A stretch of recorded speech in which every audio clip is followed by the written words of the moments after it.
بسم اللہ الرحمن الرحیم۔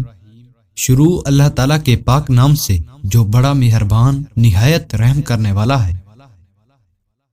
شمر کی دردناک موت۔ آج کی ویڈیو ایک ایسے کردار کے بارے میں ہے جس نے واقعہ کربلا کو ظلم و بربریت کی سب سے اونچی مثال بنا دیا۔ جی ہاں، آج کی ویڈیو میں ہم بات کریں گے کہ شمر کون تھا، وہ کیسے ایک کمانڈر بنا، میدان کربلا میں اس کا کیا کردار تھا، واقعہ کربلا کے بعد اس نے زندگی کہاں گزاری اور پھر اس کی موت کیسے دردناک طریقے سے ہوئی۔ شمر بن ذیلجوشن کی کنیت ابو سابغہ تھی۔ وہ قبیلے ہوارزن کی شاخ بنو عامر اور زیاب بن کلاب کی نسل سے تھا۔ شمر کے والد کا نام شرجیل بن اوزو بن عمرو تھا، لیکن اس کو ذیلجوشن پکارا جاتا تھا، جس کی وجہ یہ تھی کہ وہ عربوں میں پہلا شخص تھا جس نے سب سے پہلے زرہ پہنی تھی، جو کہ اسے ایران کے بادشاہ نے دی تھی۔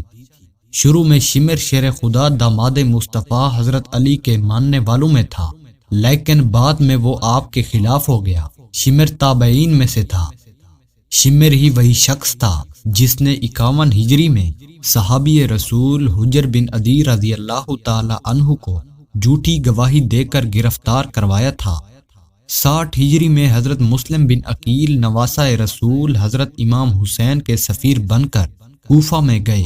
حضرت مسلم بن عقیل کی آمد کے بعد یزید نے عبید اللہ ابن زیاد کو کوفہ کا گورنر بنا دیا، تو عبید اللہ ابن زیاد نے شمر کو، جو کہ اس وقت ایک سپاہی تھا، اس کو ایک کمانڈر بنا دیا اور حضرت مسلم بن عقیل کی حامیوں کو منتشر کرنے کی مہم پر لگا دیا۔ شمر نے کمان ملتے ہی مسلمانوں پر فتنہ انگیزی کا الزام باندھے اور ان کو سپاہی کی مدد سے خوف زدہ کیا، اور پھر ابن زیاد کے حکم سے ہی حضرت مسلم بن عقیل کو شہید کر دیا۔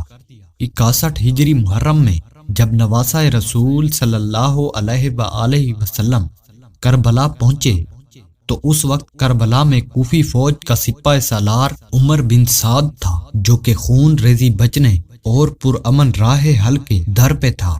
ادھر کوفہ کے گورنر عبید اللہ ابن زیاد کو شمر نے جنگ کے لیے اکسایا، اور بالآخر 9 محرم 61 ہجری کو شمر 4000 سپاہیوں کا لشکر لے کر عمر بن سعد کے پاس کربلا پہنچا۔ شمر اپنے ساتھ عمر بن سعد کے لیے کوفہ کے گورنر ابن زیاد کا دھمکی امیز خط لے کر پہنچا۔ خیر، عمر بن سعد نے خط پر عمل کرنا شروع کر دیا، یا تو نواسہ رسول حضرت امام حسین بیعت کریں یا پھر جنگ۔ شمر کربلا میں سپاہیوں کا امیر مقرر ہو گیا۔ چونکہ شمر حضرت عباس علمدار کی والدہ ماجدہ ام البنائن کے قبیلے سے تعلق رکھتا تھا، اسی لیے اس نے حضرت عباس علمدار کو پیشکش کی کہ وہ اور ان کے بھائی کربلا سے چلے جائیں تو ان کو گورنر ابن زیاد کی پناہ دے دی جائے گی۔ جب حضرت عباس نے امان نامہ پکڑا تو اس کے 2 ٹکڑے کرتے ہوئے فرمایا، میں اور میرے بھائی نواسہ رسول صلی اللہ علیہ وآلہ وسلم سے بغاوت ہرگز نہ کریں گے، ہمت ہے تو میرے سامنے آ کر مقابلہ کرو۔ یوم عاشورہ کے دن جب حضرت امام حسین نے اہل بیت سے متعلق احادیث بیان کرنا شروع کی تو شمر نے ہی آپ کی بات کاٹی، جس کا منہ توڑ جواب حضرت حبیب بن مظاہر نے دیا۔ یہی وہ بدبخت تھا جس نے 9 محرم کی رات 200 سپاہیوں کے ساتھ خیموں پر حملہ کیا۔ جب حضرت امام حسین میدان میں آئے تو شمر ہی تھا جس نے فوجیوں کو حکم دیا کہ دور سے ہی یکبارگی سے تیروں کی برسات کرو، کیونکہ ہم شیر خدا کے شیر کا مقابلہ نہ کر سکیں گے۔ اکثر روایات میں آتا ہے کہ حضرت امام حسین کو شہید کرنے والا شمر ہی تھا، اور اس نے بعد میں ان کے جسد مبارک پر گھوڑے بھی دوڑائے۔ اکثر روایات میں آتا ہے کہ خولی بن یزید نواسہ رسول صلی اللہ علیہ وآلہ وسلم کا سر کاٹنے کے لیے آگے بڑھا، لیکن ہاتھ کانپ گئے۔ پھر شقیق القلب بدبخت اور ذلیل سنان بن اسن آگے بڑھا اور انعام و اکرام کی لالچ میں امام علی مقام کا سر تن سے جدا کیا۔ امام ابن عساکر نے سیدنا حضرت امام حسین سے روایت کی ہے کہ حضور صلی اللہ علیہ وآلہ وسلم نے ارشاد فرمایا، گویا کہ میں ایک سفید داغوں والے کتے کو دیکھ رہا ہوں جو میرے اہل بیت کے خون سے منہ مار رہا ہے۔ اس طرح محمد بن عمر سے روایت ہے کہ ہم سیدنا حسین کے ساتھ کربلا میں موجود تھے کہ جب شمر کا سینہ ننگا ہوا تو نواسہ رسول فرمانے لگے، رسول اللہ صلی اللہ علیہ وآلہ وسلم نے فرمایا تھا، گویا میں اس سفید داغوں والے کتے کی طرف دیکھ رہا ہوں جو میرے اہل بیت کے خون میں منہ مار رہا ہے، اور شمر برس کے داغوں والا تھا۔ شہادتوں کے بعد 11 محرم کو عمر بن سعد اور شمر 72 شہیدان کربلا کے سر لے کر کوفہ ابن زیاد کے دربار میں پہنچے، جہاں سے ابن زیاد اس قافلے کو شمر اور اس کے ساتھیوں کے ہمراہ دربار یزید کے لیے شام روانہ کرتا ہے، جہاں بہت سے دل خراش واقعات اہل بیت و اطہار کے ساتھ پیش آتے ہیں۔ اس کے بعد یزید اسران کربلا کو مدینے بھیج دیتا ہے۔ اہل بیت کو مدینہ پہنچانے کے بعد شمر لعین کی سرکاری ذمہ داری ختم ہو جاتی ہے اور وہ کوفہ واپس آ جاتا ہے۔ سن 66 ہجری مختار ثقفی نے قیام کیا تو شمر نے ان کے خلاف ہونے والے جنگ میں شرکت کی۔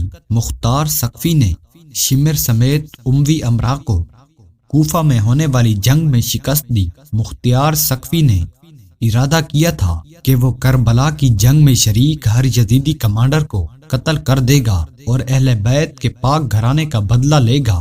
شکست کے بعد شمر کوفہ سے فرار ہو گیا، لیکن مختار ثقفی نے خاص طور پر اپنے غلام زربی کو ایک دستہ فوجیوں کا دے کر اس کے پیچھے بھیجا، لیکن شمر نے مختار ثقفی کے غلام اور اس کے دستے کو قتل کر دیا۔ پھر مختار ثقفی خود اس مہم پر نکلے اور شمر کو گھیر کر اس کو قتل کر دیا۔ اس کا سر گردن سے اتار کر کالا کر کے نیزے پر لٹکا کر پورے کوفہ میں گھمایا گیا اور اس کے دھڑ کو پہلے کھولتے ہوئے تیل کی دیگ میں ڈالا گیا اور پھر کوفہ کے بازار میں جنگلی کتوں کے آگے ڈال دیا، اور پھر شمر کا سر محمد بن حنفیہ کے پاس مدینے بھجوا دیا گیا، جنہوں نے نواسہ رسول صلی اللہ علیہ وآلہ وسلم حضرت امام حسین اور اہل بیت کو شہید کیا۔ ان کا انجام یہ ہوا کہ وہ سب کے سب بے دریغ قتل کر دیے گئے، جن میں سے کچھ کے سر کاٹ دیے گئے اور ان کے جسم کو کتوں کے آگے پھینکا گیا۔ بے شک اللہ پاک بہتر حساب کرنے والا ہے۔ یہ وہ لوگ تھے جن کا انجام اس دنیا میں بھی بدترین ہوا، اور یقیناً قیامت میں یہ بدترین عذاب کے مستحق ہیں۔